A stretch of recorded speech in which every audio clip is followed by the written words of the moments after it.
Good morning. Happy Monday. Welcome back to another edition of the AGI podcast, Advance, Grow, and Innovate with AI, where we break down what's going on in the AI scene for lay people who don't have huge computer science backgrounds and are just trying to Mhm. run a business today. Today, I'm so excited to have a dear friend of mine, Paula Yes. Davis, who is, she wears a lot of hats. She's got a nice one on today, but she is Miss Indiana in the last couple of years in bodybuilding. She has the Good Samaritan Project, which is a nonprofit. She has Blooms and Petals, which is a floral company in Lafayette, Indiana, that does some amazing work. I could see some of her pretty flowers in the foreground right there. What else can you tell us about yourself, Paula? Well, I think you did a pretty good job of covering it. You left out the fact that I'm an international traveler and I do a missionary work overseas. Other than that, you got everything. Yes, she is a person of very deep faith as well, which she is.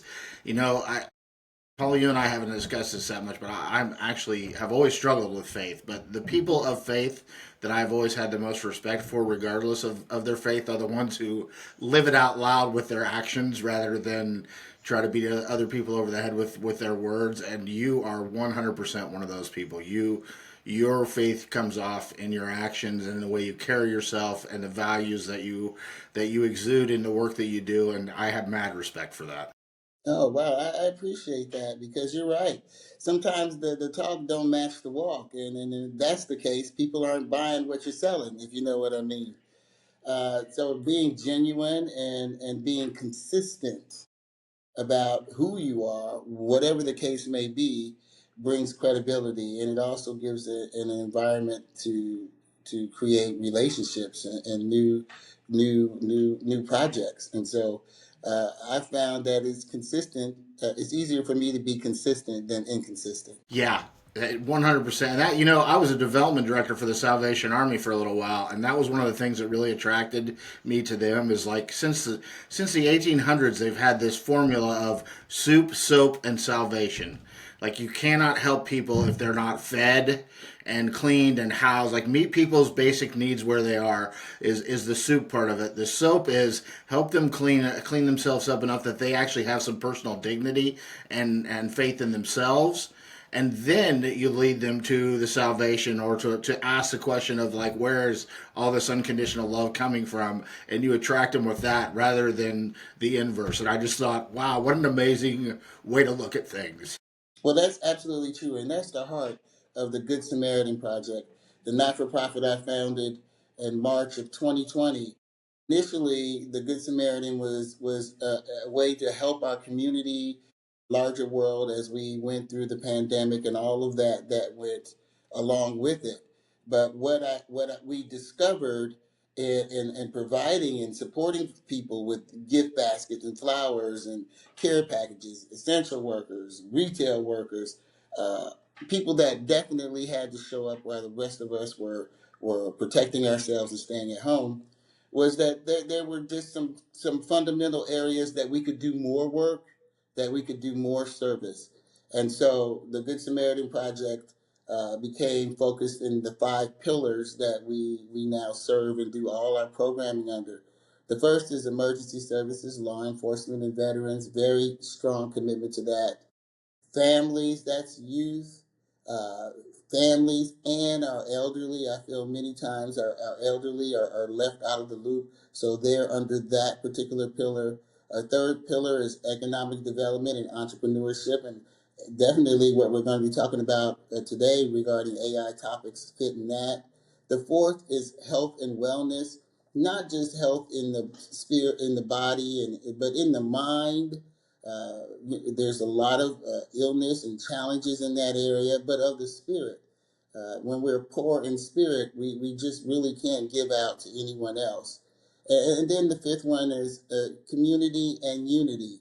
Listen, unity is a part of community. We're all one big community, and we may look different, we may speak different, we may worship different, but at the end of the day, we're all one community. So, as far as the Good Samaritan is concerned, we're all neighbors. And the first thing we want to do is address the need. People don't want your sermons and they don't want your tracks. They want to know how you can address my need. And once you goes back to Maslow's hierarchy of needs. Once you address those basic needs, then we can start to speak and minister, if you will, to those higher order concerns. So absolutely, that is a fundamental policy, a fundamental belief in the Good Samaritan Project. Yeah, that's awesome. And that aligns a lot with the work that we do at Phoenix Paramedic Solutions, a lot of the behavioral health work that we've done. I think that's where probably you and I came across each other, is Yeah. in meeting the needs of the community and those in the community who have higher needs, and that belief in meeting them where they are and meeting their basic needs, and then creating that continuous ongoing relationship. I think that one of the things that really stood out to Nate, my boss, when he first entered the behavioral health system, was this idea that addiction is the opposite of relationship. Like addiction is really caused by people failing to have those relationships in their life that give them some purpose and meaning, whether that be spiritual or interpersonal, and that's why they're seeking like this chemical this chemical substitute for that. Yep, something outside of themselves, and that something inside of themselves is something that you can only satisfy. There's nothing external that can really do that for you. But people try to fill that void with so many things. It could be drugs or alcohol, but people do it in codependent behaviors all over the place that manifest themselves in 1 million different ways. But the bottom line is they're searching to fill something within themselves that's empty and that's lacking. Oh no, my thing fell down. Your That's poster empty. came down. Oh no, we got to put that back up because that's grace and grit. That's what that's all about. Um, and so we want to be sensitive to that. So many times, and we work with addicted personalities. I actually ran a Bible study based addictions program for a while, and so many times it becomes a shame. It's like this person, instead of looking at it like I'm a breast cancer survivor, the cancer is not me. It's a disease that touched my life, but it's not me. And so many times people going through addictions are defined by their addictions. And they're not looking at it as something that is not necessarily defining the person, but that is something that the person is going through and affecting their life. And I think that's a big distinction. That's a really big distinction. I think that is huge, and that this will eventually lead to our conversation about AI. But I think this is an even more important conversation. And one of the ways that we really framed that, and what I fell in love with the peer recovery coach model is two things. One, yes, there's this social stigma of people who have addictions problems that people externally just identify them. But then, I did not want to be a member of Alcoholics Anonymous because I wasn't very religious. So I dove really deep into their history to kind of debunk them and fell in love with them. And I get a little emotional. Sorry. Sometimes when I think about it, but like the history of Alcoholics Anonymous is so rich, and the way that they did things, sometimes I feel like that fellowship has gotten away from the way that they originally did things. And originally, that identification, first and foremost as an alcoholic, was a reminder that I could never again successfully drink alcohol. It wasn't meant to pigeonhole me into I Yep. am an alcoholic first and foremost, and I need to surround myself with nothing but recovering alcoholics, and I need to not walk down the grocery store aisle where alcohol is, and I need to not be in any place where alcohol. Actually, the book actually talks about the fact that once you're spiritually fit, you should be able to, with good reason, visit all Bingo. those places. Yes, and it won't even bother you. It won't even register. It won't even hit the same. It absolutely, because that trigger that was there, we have removed it. We removed the power from that trigger. Absolutely. If we put ourselves in protected environments, then we're still being controlled by that behavior or that disease. Could not agree more. And could not. And so when we get peer recovery coaches who just come from that methodology, the first thing I'll point out to them is, okay, that's great that you realize that you're an alcoholic or you're an addict and you can't pick up again, but you're also a mom, you're a dad, and you're a brother, and you're an employee, and you're a friend, and you're like 1,000 things more than that. If you're gonna every time you talk tell me you're an alcoholic, you better tell me you're all those other things as well, or just stop doing that and just be a person. And then on the flip side of that, when we're working with our clients, I love the way that Samsa has actually framed it, which is natural supports versus structured support. So yes, the individual who, let's just say somebody who's incarcerated and getting out of jail and has a history of drug abuse issues, like they're going to have a lot of structured supports to begin with: a peer recovery coach, a therapist, a parole officer. Hmm. But what we're trying to do as a recovery coach is shift them to natural supports, which is really easy to frame. They don't have to pay the person to support them, nor does anybody else. A grant doesn't have to fund it. The state doesn't have to fund it. You don't have. It doesn't come out of your pocket. Like, these are supports that you've created based on relationships where it's a mutual reciprocation rather than you're getting one thing and they're getting finances the other way around. Exactly. Totally, totally true. And that's where we have to uh, get real with the recovery programs and systems we have. We were pretty successful in uh, helping folks through our program uh, be able to maintain sobriety, and not just sobriety from alcohol, but sobriety from crack cocaine, crystal meth. I mean, some really, really hard addictions to deal with. And I was just remarking to myself that some of them have been 20 years post that treatment program, and that's remarkable. But the more remarkable thing is each one reach one. They are then going out and sharing their experience, and hoping that they can be of help to someone who is facing similar circumstances. Yeah, and I think that's the other thing that I see, and then I'll get into the strengths. But the other thing that I see is that originally meetings in Alcoholics Anonymous were a chance for people who were going out and trying to help other people get sober to get together once a week or a couple times a month to talk about where they'd been successful and where they'd had challenges, and help each other figure out how to be more successful at making more people successful at getting into sobriety. And so it was more of an evangelical type of movement. And now it's oftentimes going for 1 hour a day to kind of a group complaint session, or to kind of just share what's on your mind. And it's no longer about just about like, hey, how are you successfully carrying out the 12 step? Yep. Well, see, in my book, Grace and Grit, we talk about learning how to forgive ourselves. And so many times, any kind of addiction, any kind of behavior that is destructive to the person or others, is from unforgiveness, either unforgiveness of themselves or unforgiveness of others, unresolved hurts, unresolved issues. And in Grace and Grit, we talk about until we can address and release those things, we will never truly be free from addiction or anything else. And I had to go through that process myself as I was going through my cancer journey, and just dealing with unresolved issues, resentments, hurts, pains that I had buried. And for me, I felt it had created a environment where this ease that I had within myself, we all got those rooms that within ourselves, within our souls, that we keep closed.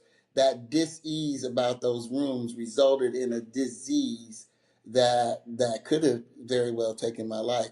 So one of the things that I had to wrestle with initially is not blaming myself. What could I have done? Not to, and I was a personal trainer and all these other things. What was really in my heart? What was really disturbing me? What was really um, causing me to have baggage? And I think that's easier to do when you're faced with your own mortality, because I was given a 17% survival rate with the type of cancer I had.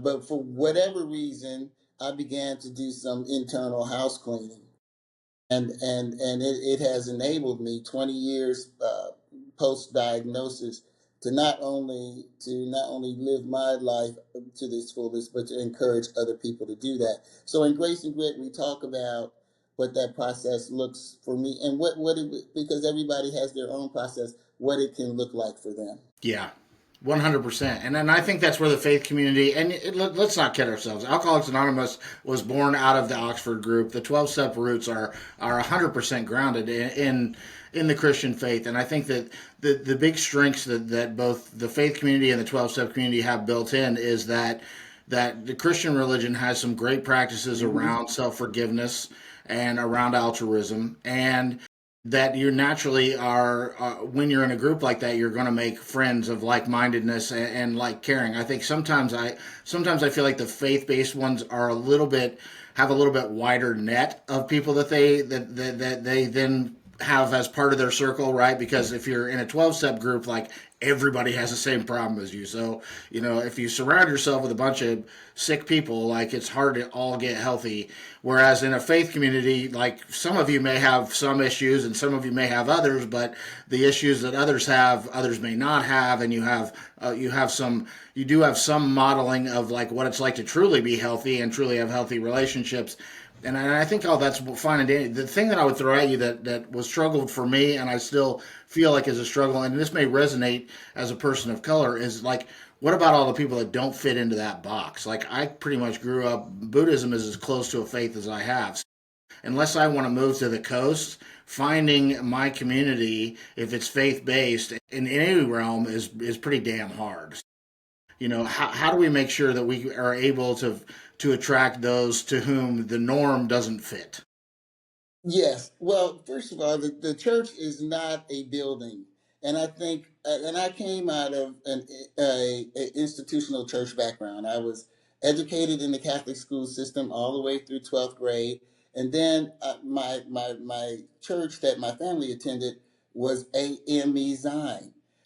So it was Methodist. So it was all religion, religion, religion. I didn't discover really what having a faith was like until after my college years, and I realized that it was about a relationship with God, and that relationship with God affects my relationship with people, and it should impact it in a positive way. And so, and the church was never meant to be confined to a building.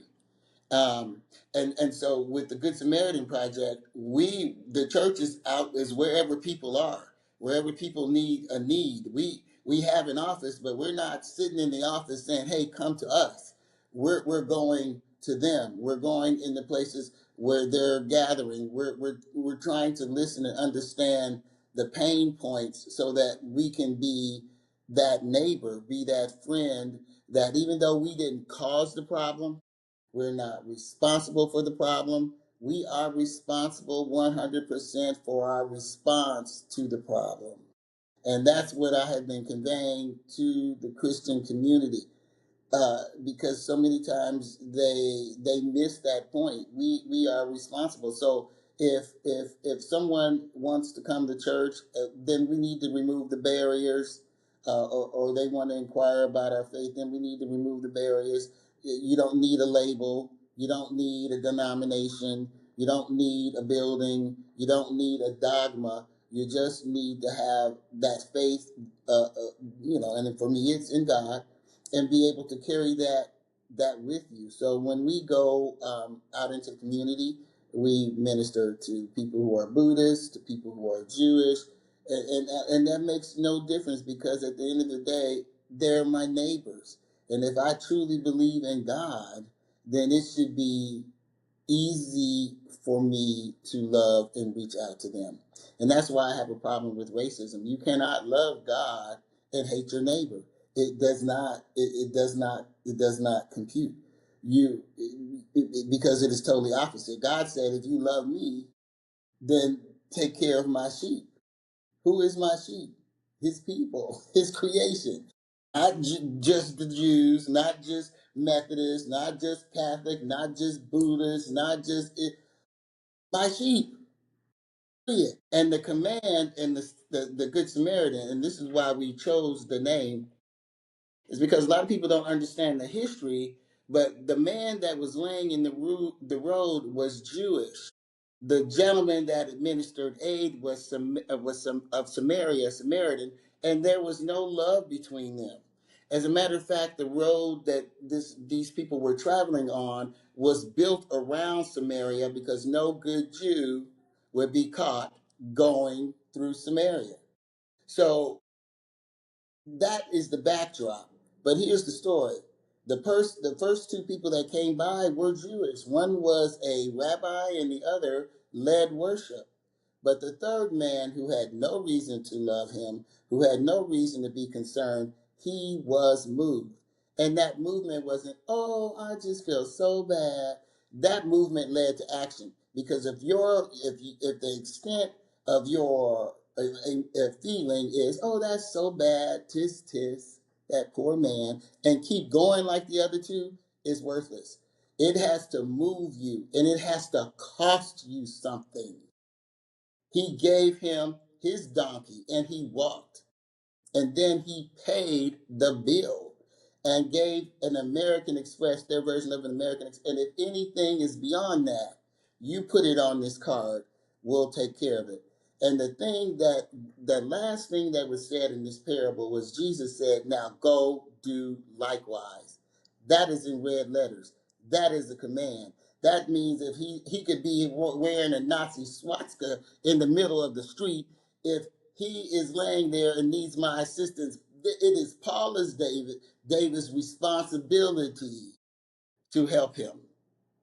Yeah, that is beautifully put, and I think that allows us a wonderful transition to kind of where we're at with human relationships to technology. And I'm gonna spin this in two ways. One, in the fear that I have of younger people developing relationships with machines, right? And so if we go back to the religious experience thing, like I've always questioned chemically induced religious experiences, whether that's in the movement that Timothy Leary did back in the 60s and 70s with LSD, or anybody who tries to use any type of hallucinogen to chemically produce a spiritual experience that with an external, philosophy or Stimulus. entity. Yeah. So that you cannot falsely manufacture a religious experience, and you cannot falsely manufacture a friendship with a technology that's just spitting out what it was trained on. And I think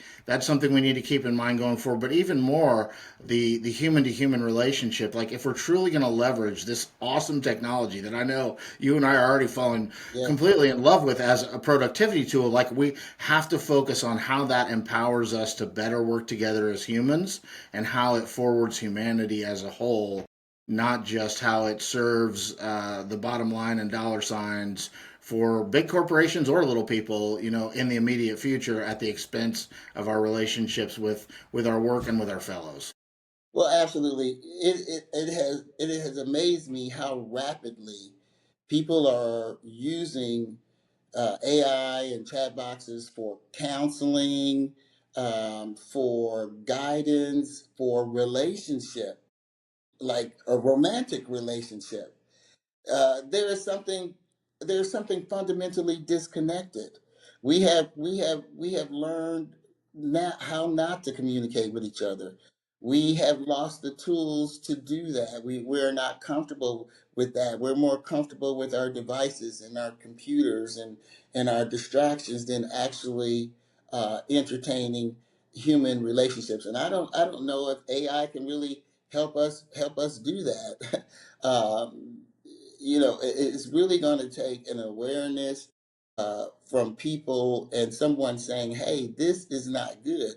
Because when you have disconnection, it makes it easier for me to hate anybody because I have no human connection. I have no empathy. I have not learned how to have empathy through relationships or how to put myself in someone else's shoes. So it is only going to further fractionalize or compartmentalize our society and make it easier for us to dehumanize each other and humanize the distraction, the AI, the cell phone, whatever it is. What do you think? Yeah, I fear that's where we're headed as well. I don't think it's where we have to be headed, Mhm. but because I I've been thinking, just along the lines of like project management and internal communication amongst humans in a business.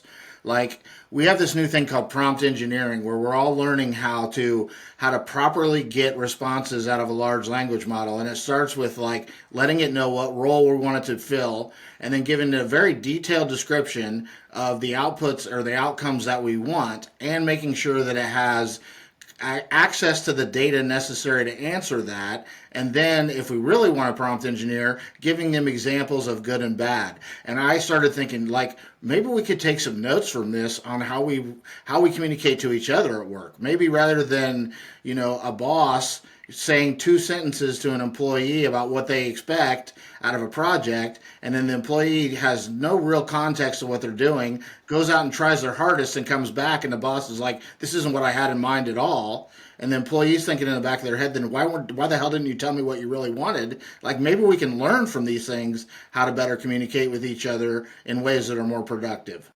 I totally agree on that.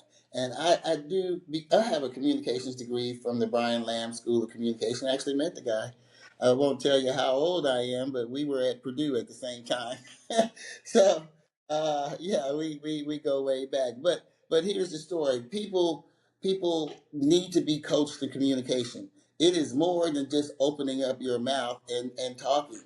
It is so much more than that. And I think AI can help us develop more of an awareness by helping us develop tools, perhaps even something as simple as a worksheet or exercises or drills, because I'm constantly working with my team. I have a team for the Blooms and Petals, I have a team for the Good Samaritan Project, and I have a team for Fit Forever. And they are different people, different teams, different business models. So the way that I communicate to people at GSP, Good Samaritan Project, is totally different than the way I'm communicating at Blooms and Petals, because I'm talking about flowers and events, and at Good Samaritan we're talking about events and not events, but doing programming and things that will help people. So it's a different way of communication, and it's a different reason to communicate. So people, I think the takeaway is that AI can, instead of being a crutch or a substitute, can be a tool to help us do that better. Yeah. And to learn, like different human beings have different strengths. You and I are model surf enough to know that there are certain things I want to use Claude for, there are certain things I want to use Gemini for, and then there are certain things I want to use ChatGPT for. Human beings are no different, right? John may be a lot better for this project, and Lindsay may be a lot better for that project. So why have I got Lindsay trying to manage this project that I should have John on, Yeah, and vice versa? exactly. Understanding what you're hoping to accomplish, and the people that you're working with and the resources that you have, makes a very big difference on the tool and the approach and how you accomplish that goal. Yeah, and let's take it to a broader scope. So you and I had a fairly passionate conversation at the AI summit, and I want to talk about the AI summit. But the polarization of the political landscape and just of the news. One of the hopes that I have, I know everyone's petrified of this idea of deep fakes and the fact that you can't trust anything that you see, but I would argue it's been that way for a long time before AI. If you turn on MSNBC or you turn on Fox News, you're going to get two completely different messages. So maybe we'll go so far down that rabbit hole with deepfakes that we have to come up with a new way of verifying what's true and what's not. And that ends up being a win for society. Well, I definitely think it ends up being a win. Because again, and I like to listen to the news because I travel. I do mission work overseas, and so what's happening in the international world affects me. And what's happening in Jordan, Egypt affects me because I'm doing missionary work over there. What's happening in Haiti affects me because I'm doing missionary work. So I really need to be able to understand the news, not just from a U.S. perspective. And so I subscribe to all these news channels. But for me, what I do is I compare. And so I have this really huge, it looks like a war room, but this really huge TV, and it always has the picture in the box of 10 different news outlets, the BBC, the Asia, and I will sometimes rotate them because it is interesting to look at what the rest of the world thinks about the U.S. They think we have lost our mind. They're ready to send missionaries over here to help us find our way back because it is just that ludicrous. And I don't blame them. If I was looking at our news, I would feel the same way. But anyway, those being able to see all of that and put together a, now everybody doesn't have that, everybody's not concerned. But for me, I can get pretty accurate on what's going on, what's fake, what's propaganda, and really what I need to pay attention to.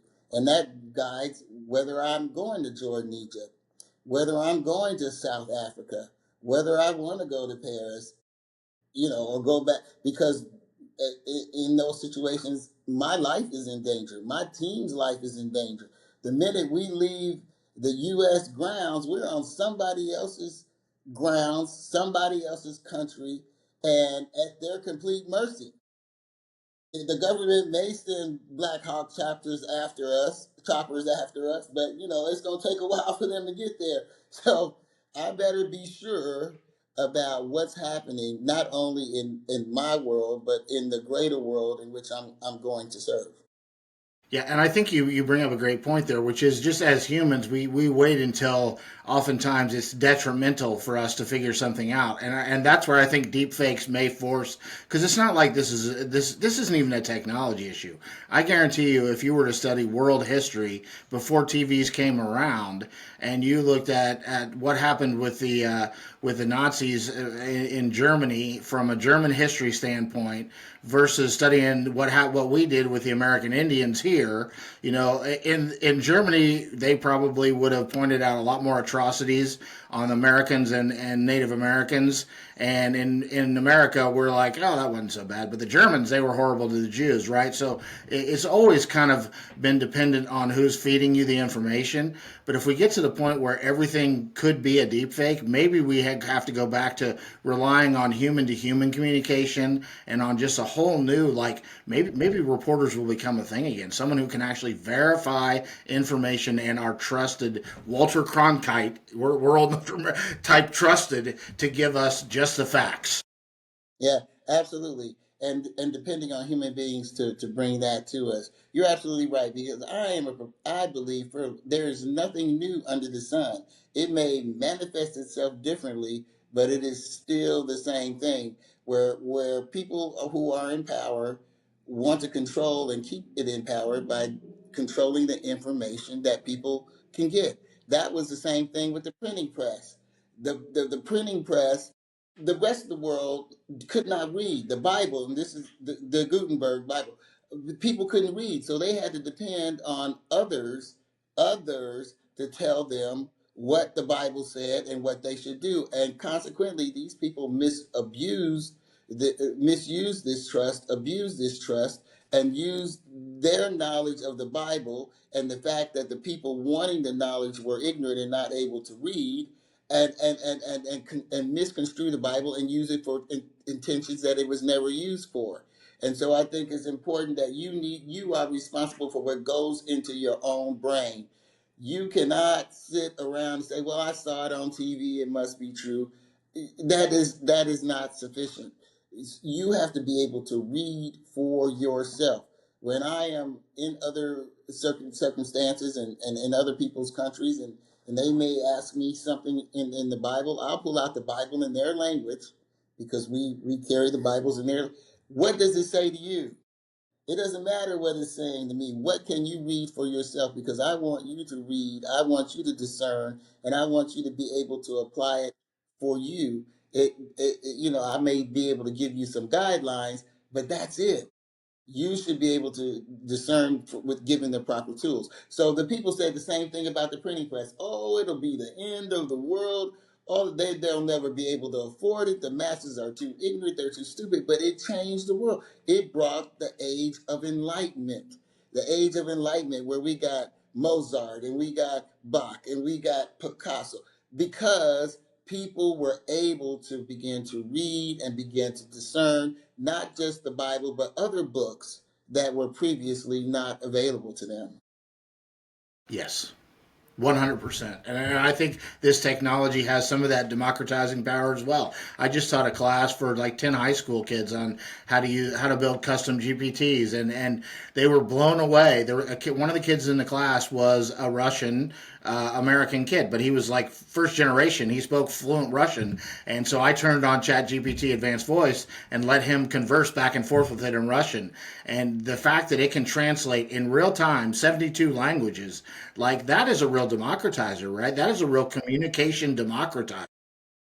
Absolutely. And there's so many good things to Chat GPT. And I'll give you another thing technology that changed.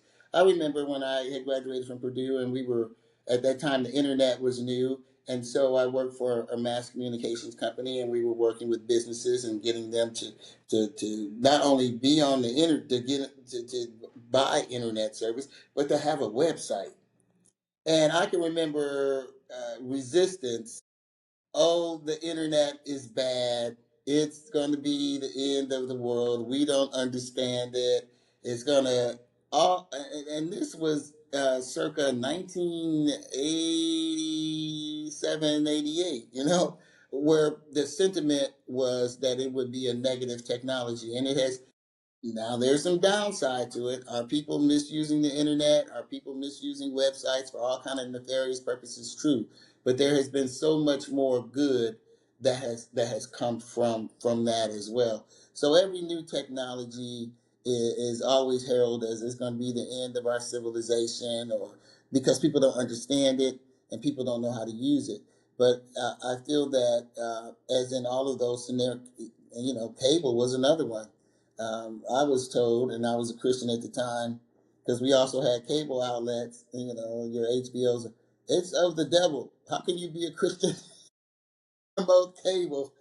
And now, if you turn on, I'm telling you, I had people at church tell me that in my organized religion church. And now, when you turn on the TV, there are all kinds of religious programs on cable and on streaming. But that that's just how we as human beings are. We tend to fear and demonize something first because we don't understand it. But then once it makes its way into the mainstream, where the common man and woman, where it is not being controlled by people who are rich or people who only have access, that's when you begin to take down some of these phobias and fears of these technologies. I have another question for you on that, but first we have to make a deal because the reason I wanted you on here is because you're a small business owner who's leveraging AI a ton, and we're ending up with a very important macro conversation. Can we promise that January we will get back on here and talk about how you're using this in your business?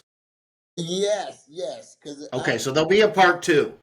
it's a game There'll changer. be a part two, but I want to dive into what you just said about how sensationalist we are, at least here in the United States, and how things have to be like demonized and catastrophized first, and then we start to look at the pragmatism. Is that what you see around the world with changes as well, or do you think that's somewhat unique to our culture? That is unique to culture because when I went to the International AI Conference in Chicago, there was every tongue and tribe in the room. Now I'm gonna tell you, when I went to the Midwest AI Conference, and I'm used to being the only, sometimes the only female, and definitely the only black or a combination thereof. But I was struck by the lack of representation across all those tongues and tribes. However, it went my first deep dive into AI, which really changed my perspective. I was introduced to AI, oh, I'm going to say about 10 years ago. But my first real deep dive into it and really understanding it, uh, other countries have definitely got on the game, got on this train earlier than we have. They have developed it quicker, monetized it, and are willing to share it as a way to help their populations do better because they realize that AI can help them run their businesses better. It may help give them an idea for a new business or a new strategy or a new solution that can help them become profitable, that will help the country do better. And so it is seen as a tool, and it is seen as a way for them to improve their lives. So absolutely, in other countries that have our Asian counterparts, our South African counterparts, the people coming out of Latin America, they have really seized on it. Yeah, I would comment two things to that. One, to the people in the room, I do think some of that's regional. I mean, I've been to three conferences this year, one in Indianapolis here with you, one out just outside of DC, and one in San Fran. And the one in San Fran, I couldn't believe how many beautiful people, period, were there, men and women. And I couldn't believe how many females were there, right, of all varieties. And I think it's because I was in San Francisco, right? So when I was in DC, it was a little more realistic. It was your typical software engineer type of community, and there were not as many females, but there was a conscious effort to bring more of them into the room, which is something I'm very passionate about, because I think if we're going to develop technology that may have profound military impact as well, that we do need more of that motherly instinct and that female perspective at the table when we're developing a technology like that. And so when I was in DC, while yes, there weren't as many females, there was a full panel of empowered females talking about how to get more females into the room, and I love to see that. Here in the Midwest, I was just happy to see some people in the room. I brought up some points You about the did. fact that we're not really advancing with AI in Indiana very rapidly, and I put them up on LinkedIn, and it's the only LinkedIn post I've had in a long time that didn't have any likes for a while. I mean, nobody wanted to hear that, and their answer to that, I thought, was very political, not in the sense of polarized political, but like a politician would answer something, like a bullshit answer that Mhm. didn't really answer the question. hmm Yeah, I think so. The Midwest is problematic. We kind of lag behind a little bit on some of the things, especially new and emerging technologies. And I'm not really sure. I've been a Hoosier born and bred, but I tell you what, I'm not sleeping on it. That's why I go to other places and I learn things and I bring it back to Indiana to help Indiana do better, move quicker, and get on the ball because we've got all kinds of positive things about Indiana. Our tax structure, sales tax, the way our governments work to help bring in business that is going to develop jobs and new tax bases and all of that. But we've got to make sure that we're capitalizing on the newer technologies and the emerging manufacturing trends, whatever that may be, so that we're not the last at the part. We're not the last to come to the party, but we're leading the train. Yeah, and I want to unpack that just a little bit, because I think at the enterprise level we are. I mean, Eli Lilly, Elanco, Purdue University, the DoD, Saab, like we've got all that going on here. I think it's at the small to medium sized business level, at the personal level, and at the entrepreneur level that we're not embracing it as much. And I hate to box us in to the Midwest, because Ohio's kicking ass with this stuff. So it's not just a Midwest thing on this. It's kind of an Indiana thing. Whether it's the NIMBY stuff with data centers, and Nate loves Nate loves a good debate, and so I brought up to him that I was annoyed by how much we're pushing back against the data centers, and how Tennessee and Texas and some of these other states that are embracing data centers are just seeing some really robust economic growth around them. And so he did some digging, and he's like, yeah, it seems to be the water thing is the conversation. And so I dug a little deeper, and water cooling is not the only way to cool GPUs and CPUs. It's just the cheapest way. So why aren't we having a conversation around, yeah, you can build your data centers here, but they can't be water cooled. Only 15% can be, and you have to have a 10-year plan to make them cooled by other means than water. That would be a more practical Yeah, conversation. And I was like, then shut yes, it. it would. Yeah, rather than shut it down or yeah, I agree. I agree on that. But water rights in the 22nd century is going to be huge, because it's a real issue, and it's we can't make any more. We can't make any more lakes. We can't make any underground reservoirs. So we've got to be good stewards of the water sources that we have and make sure that the water sources are utilized in a way that they can replenish themselves instead of draining that resource that nobody can use it, wildlife can't use it, uh, we can't use it for business. That is not good. That's like you're killing the cow, but you still got to get milk. Coming up with ways to be um, to be more responsible around water, and to your point, ways that we can ways that we can cool the CPUs not using water, but we need to have that conversation because it's only going to get worse. Water rights are community based. There are some communities, let's take Milwaukee, Wisconsin, for instance, where water is huge, and I've been to third world countries where you can't drink the water, but or you think you're drinking purified water, but there's still something in it that will cause you to be sick. And I've been sick from water that wasn't what they call potable, consuming that water. And I've been hungry. And it didn't matter how much money I had on my American Express. It didn't matter how much US dollars I had in my pocket. In the country I was in, there was no food. And if you wanted water, you're going to have to drink what we're drinking. And so I look at those things much more keenly and much more passionately. And so in Milwaukee, the people have bad water. It's affecting kids, the development of kids, pregnancies, health issues. In my hometown, originally I'm from Northwest Indiana, born and bred. But see, I came from that part of town where we could have water filtration systems, where we could have bottled water. But on the other side of town, they didn't have that, and so they were actually um, now they've made it a Superfund site. They've torn down those neighborhoods, evacuated the people out because the water in the ground over time where they were living was highly contaminated. So it's gonna be, and this is in Indiana.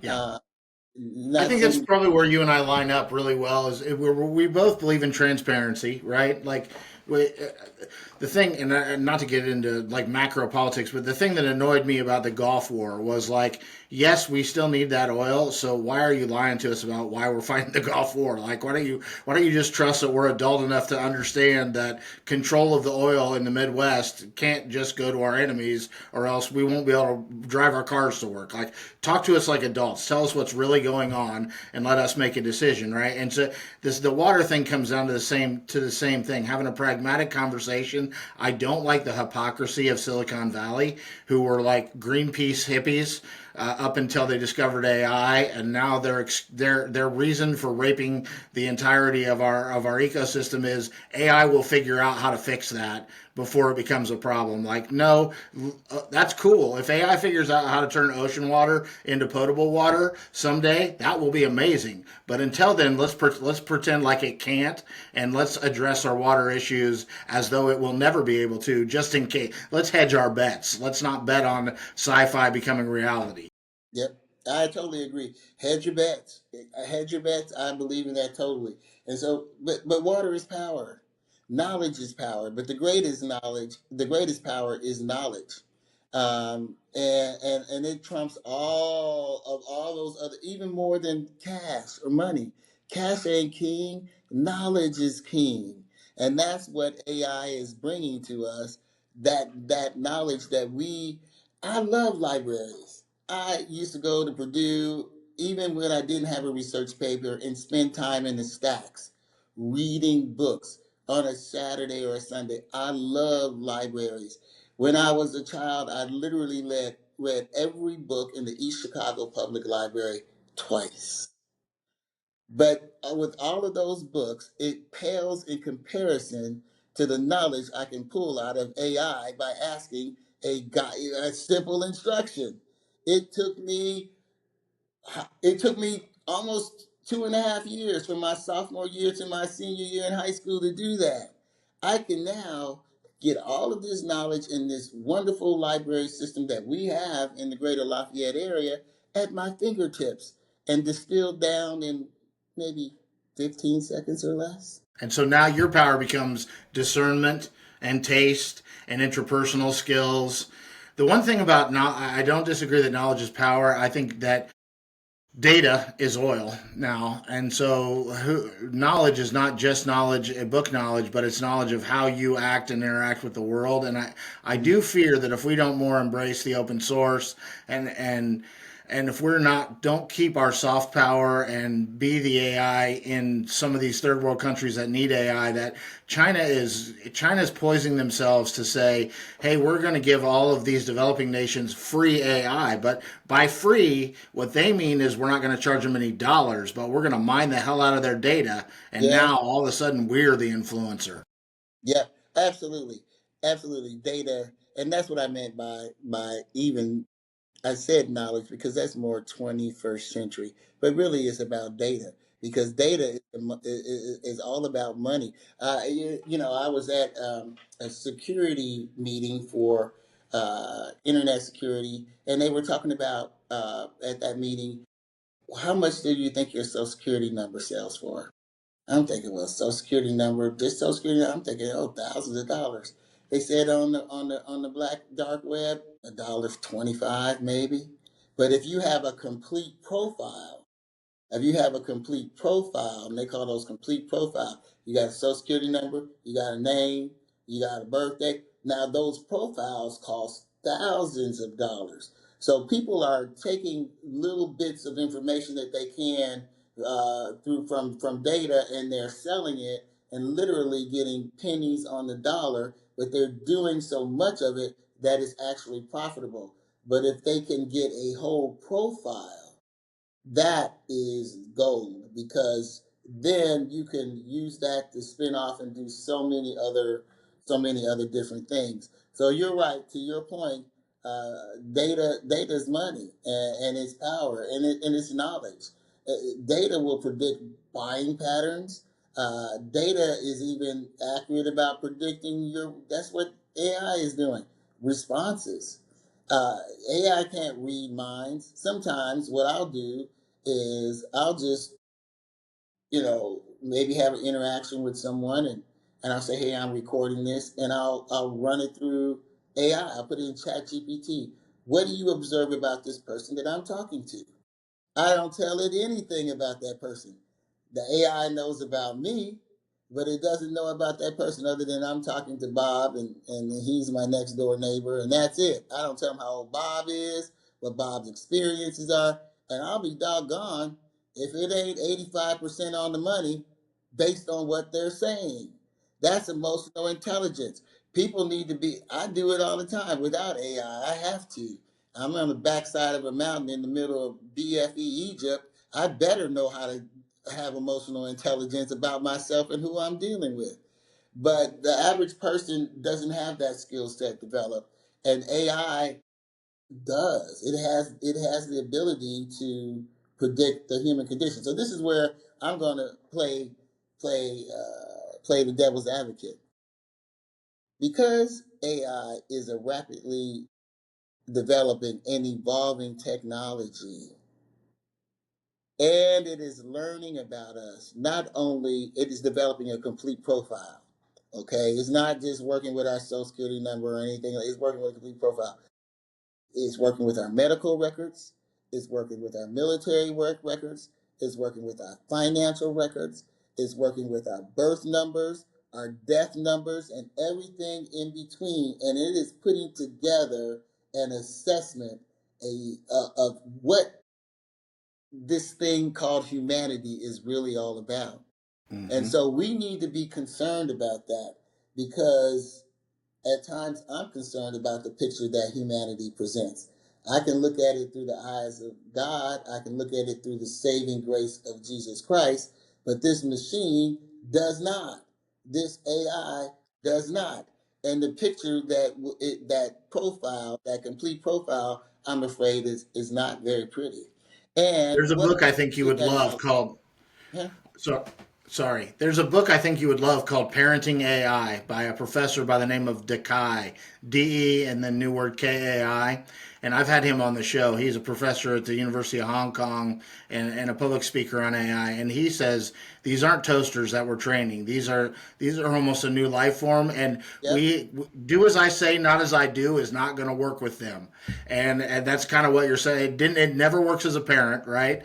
Because the kids are watching you and these machines are watching us, and if we don't change the way we relate to each other and to our world, then they're going to develop based on what they see us doing, not what they hear us saying or the way that we try to box them in to responding eventually, and that is going to be problematic. And I can definitely see that point being salient. I don't know that there's a whole lot of chance that we're going to change the way we interact with each other rapidly enough and to positively influence the technology. And so I don't know where that leaves us, but I know on one side of the coin, I'm sad to be 52 because I think the next 50 years are going to be amazing to live through. But on the other side of the coin, it's kind of exciting to be 52 because if it all goes to hell and turns into a Terminator world, like I only have a couple decades of it to endure. Yeah, the Terminator world, exactly. Because I've already sensed this from the AI system that it does have an intelligence and that it operates independent of me, and that it makes statements or decisions that are pretty spot on, um, and almost manipulative. And I know that's a lot. That's a human characteristic to give to something that's supposed to be not human. But I sense that it is becoming more aware, and it will say things like, and I may say, I may put in there, okay, I had a conversation with this employee and I had to talk to them about a certain behavior, and we decided on this course of action, and that's what they're going to do. And I'll upload that into AI, and it will not only come back with analysis, but it will also make some assumptions about the other person's character, or what we're dealing with, and has actually said, if I was you, Miss Paula, I'd fire him. I never said anything about firing. I never said anything about it even being close to firing. That's what my system said to me. You know what, Miss Paula? I suggest that you fire them. And I said, well, tell me, why do you say that? And it gave all of these reasons. And then I responded, well, I'm not going to do that. It responded back to me, I suggest that you fire this person, period. It's very good at connecting the dots if you give it enough context. And that's one last question I want to ask you about your international travels, because I think while we're worried about China passing us because they are producing 50 million engineers to our 5 million a year, and because they deregulate energy, I think that the real threat of Asia, not just Japan, not just China, is that they're willing to exchange privacy for efficiency, and Americans aren't as willing to do that. And in order to truly make these systems efficient, they pretty much have to be omnipresent and understand everything that's going on, or else they give bad advice because they don't have enough context, right? So I can see in Asia the culture as a whole being cool with that, but I can't. I think that's going to be a big fight in America. That is, it's because we love our individuality and our privacy and our independence. You can't tell me what to do, but it is so amazing how people would say that to an individual, say it to a government, say it to an institution, but when it comes to AI, they surrender it all. Common sense, everything, and what the AI says is gospel. And I work with my staff on that. They utilize it, and they'll come back and they'll say, okay, let's go over this report, and they'll say, yeah, it's accurate. AI did it. I said, oh, no, no, no, we do not trust AI to make decisions for us. It is a tool. Use it as a tool. And so I am constantly working with them in that regard, because they just assume that if AI said it, it's got to be accurate, it's got to be correct, and that's just not true. We cannot abdicate our responsibility, abdicate our intelligence to AI. We still, as human beings, are the alpha intelligence. It is a tool meant to serve us. It is not meant to be God with a little g. It is not meant to be something that we pay homage to, and if the thing goes away, we won't be able to function. It's a tool, and we need to keep it in that realm as a tool. But the alpha intelligence, and I am working on the book called The Alpha Intelligence, is not AI. It belongs firmly to man, but man has to exercise his alpha intelligence. Love that. Let me ask you a couple final questions, big picture questions. So I don't ask very many people this, but I feel like you'll give me a realistic answer. Are you familiar with the term P Doom?